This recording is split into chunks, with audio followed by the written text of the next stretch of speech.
Hjalti Vilhjálmsson, þjálfari Þórs, hver eru fyrstu viðbrögð eftir þetta? Já, nauma tap, þótt að við munað einhverju 15 lokin, en þetta var leikur allan tíma. Hver eru viðbrögð? Ég er bara hrikalega ánægður með strákana hvernig komu til leiks og ég meina börðust þessu ljón og lögðu þessu bara fram. Ég meina fyrstu svona 4-5 mínútur þá vorum við svona svolítið tilbaka en eftir það helviti góðir. Já, ég meina heimamenn, fannst þið þeir kannski mæta bara nett svona væri kæri til leiks eða hvað?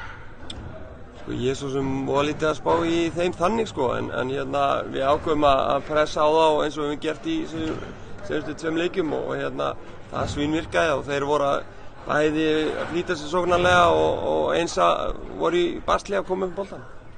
En hvað með framhaldi hjá þér? Þú ert svo sem búinn að spyrja, þú ert með 3 ára samning en þessir 3 ára samningar eru oft bara ásamningar þannig að þetta er alltaf endurskoðað.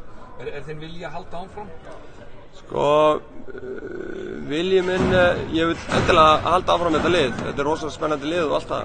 En fjölskyldan er alltaf númer 1 og ef ég næ að pústa því saman þá verð ég áfram á Akureyri en annars ekki. Hvað með framtíð körfunnar á Akureyri?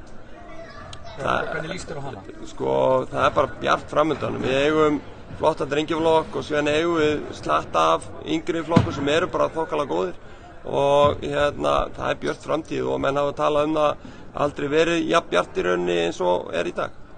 Takk fyrir. Takk svo.